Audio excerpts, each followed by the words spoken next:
ഈ ഒരു video connect ചെയ്യാൻ പറ്റുന്നത് ഡാൻസേഴ്സിനും അവരെ പഠിപ്പിക്കുന്ന ടീച്ചേഴ്സിനും ആയിരിക്കും. കുട്ടി ഒരു പെർഫോമൻസ് കഴിഞ്ഞ് ഇറങ്ങി വരുന്ന സമയത്ത് ചൊറിയാൻ വേണ്ടി മാത്രം വാതുറക്കുന്ന ആ ഒരു ചൊറി ടീംസിന് വേണ്ടിയിട്ട് ഈ ഒരു വീഡിയോ ഞാൻ ഡെഡിക്കേറ്റ് ചെയ്യുകയാണ്. Hi, this is Parvathi from Parvathi's dance studio.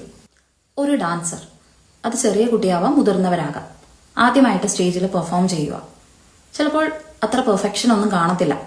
Step മറന്നേക്കാം, ചിലപ്പോൾ ഒരു സ്റ്റെപ്പ് തെറ്റിയേക്കാം, താളം തെറ്റിയേക്കാം, എക്സ്പ്രഷൻസ് കുറവായിരിക്കാം, മൊത്തത്തിൽ നെർവസ് ആയിരിക്കാം. പെർഫോമൻസ് കഴിഞ്ഞിറങ്ങുന്ന ആ വ്യക്തിയുടെ അടുത്ത് നമ്മൾ പറയേണ്ടത് എന്താ? നന്നായി ചെയ്തു കേട്ടോ, പ്രാക്ടീസ് ചെയ്താൽ ഇനി ഇമ്പ്രൂവ് ചെയ്യാൻ പറ്റും. എങ്കിൽ പലപ്പോഴും ചില ആൾക്കാർ, എല്ലാവരെയും അല്ല, ചില ആൾക്കാർ എന്തായിരിക്കും പറയുന്നത്? ഇതാണോ ഡാൻസ്? ഇതിനെ ഡാൻസ് ഒന്നും അറിയത്തില്ല, സ്റ്റെപ്പൊക്കെ തെറ്റിയല്ലോ, എന്തിനാ വെറുതെ സ്റ്റേജിൽ കയറിയത്? ഇത്തരത്തിലുള്ള ഒരു ചെറിയ കമന്റ് പോലും ഒരു ബിഗിനറിന്റെ കോൺഫിഡൻസിനെ തകർക്കാൻ കഴിയുമെന്ന് ഈ പറയുന്ന ആൾക്കാരൊന്ന് മനസ്സിലാക്കിയിരിക്കുന്നത് നല്ലതാണേ. നിങ്ങൾ കാണുന്നത് ആ സ്റ്റേജിലെ പെർഫോമൻസ് ഒരു 5-10 മിനിറ്റ്സ് ഉള്ളതായിരിക്കും. അത് വെച്ചിട്ടാണ് നിങ്ങൾ ഈ ജഡ്ജ് ചെയ്യുന്നത്. പക്ഷെ നിങ്ങൾ കാണാതെ പോകുന്ന ഒരു സൈഡുണ്ട്. ആ കുട്ടിയും ടീച്ചറും എത്രത്തോളം ദിവസങ്ങളിൽ ആ സ്റ്റാർട്ടിംഗ് പോയിന്റിൽ നിന്ന് ഈ ഒരു സ്റ്റേജ് വരെ എത്താൻ വേണ്ടിയിട്ട് പ്രാക്ടീസ് ചെയ്തിട്ടുണ്ട്. അതിന്റെ പുറകിലത്തെ കഷ്ടപ്പാട് നിങ്ങൾ കാണുന്നില്ല. ഒരിക്കലും ഒരു ബിഗിനറിനെ പ്രൊഫഷണൽ ഡാൻസേഴ്സുമായിട്ട് കമ്പയർ ചെയ്യാൻ പാടില്ല. ഫസ്റ്റ് പെർഫോമൻസിന്റെ ലക്ഷ്യം ഒരിക്കലും പെർഫെക്ഷൻ അല്ല. ഇപ്പൊ സ്റ്റേജ് ഫിയർ ഉള്ള ഒരാൾക്കാണെങ്കിൽ വേദി കയറും തോറുമാണ് ആ ഒരു കോൺഫിഡൻസ് കിട്ടുന്നത്. സ്റ്റേജിൽ ഒറ്റയ്ക്ക് നിന്ന് ആൾക്കാരെ അഭിമുഖീകരിക്കാനുള്ള ഒരു പേടി മാറി കിട്ടുന്നത്.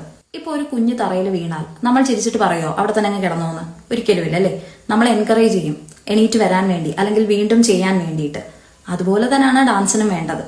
നിങ്ങൾക്കിപ്പോ അവരുടെ ഡാൻസ് ഇഷ്ടപ്പെട്ടില്ലെങ്കിൽ പോലും അവരുടെ കോൺഫിഡൻസിനെ തകർക്കുന്ന രീതിയിൽ, അല്ലെങ്കിൽ അവരുടെ ആ ഒരു നല്ല ദിവസം കളയാൻ വേണ്ടിയിട്ട് ഇതുപോലത്തെ നെഗറ്റീവ് കമന്റ്സ്, അല്ലെങ്കിൽ അവരെ വേദനിപ്പിക്കുന്ന തരത്തിലുള്ള കമന്റ്സ് പറയാതിരിക്കുക.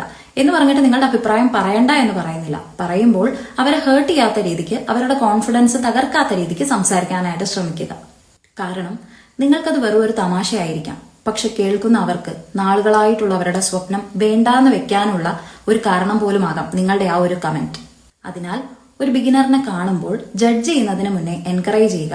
എന്നിട്ട് വെറുതെ ഒന്ന് ചിന്തിച്ചു നോക്കുക, അവരുടെ സ്ഥാനത്ത് ഞാനാണെങ്കിൽ എനിക്ക് ഇത്രയെങ്കിലും ചെയ്യാൻ സാധിക്കുമോ?